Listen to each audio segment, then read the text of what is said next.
Сүйүүнү жүрөк менен гана сезүү мүмкүн. Анткени ал биздин ичибизде жашайт эмеспи? Сүйүү бардык нерсенин маңызы. Сүйүүдө сенин тандооң кандай болсо, жемиши дал ошондой болот. Сага ишенбеген адамдарды уккандан көрө асманга көбүрөөк тигилгенибиз туурадыр. Анткени ал жактан жымыңдаган жылдыздар сага күч берет.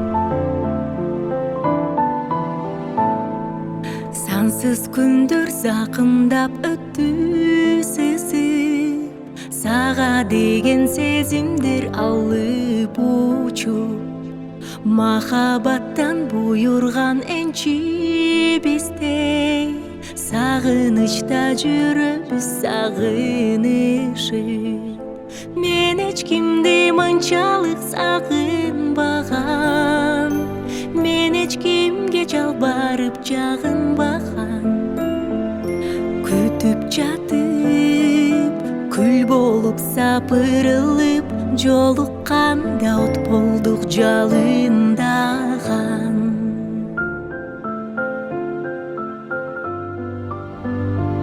Сагынуу сезими бул албетте жүрөктөн чыгат эмеспи? Эгерде жүрөктө сүйүү бар болсо, бир дагы жүрөк жалгыз сурабас.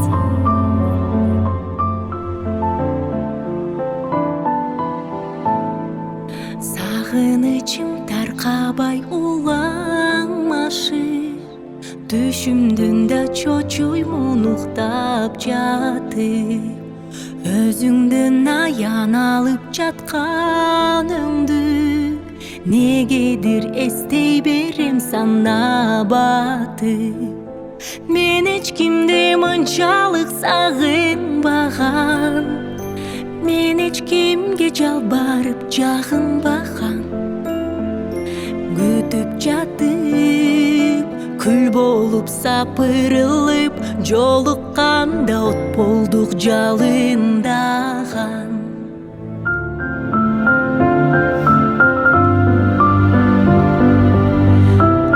Сүйүү дегенде бул сүйүү өмүргө болушу мүмкүн, ата энеге болушу мүмкүн, же наристеге.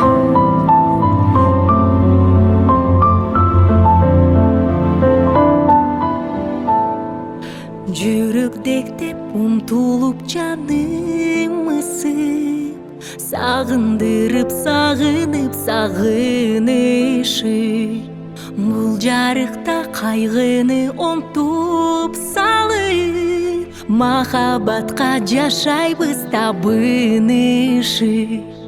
Мен эч кимди мынчалык сагынбагам, мен эч кимге жалбарып жагынбагам. Күтүп жатып, гүл болуп сапырылып, жолукканда от болдук жалындаган. Мен ойлогом чогурдайбыз деп.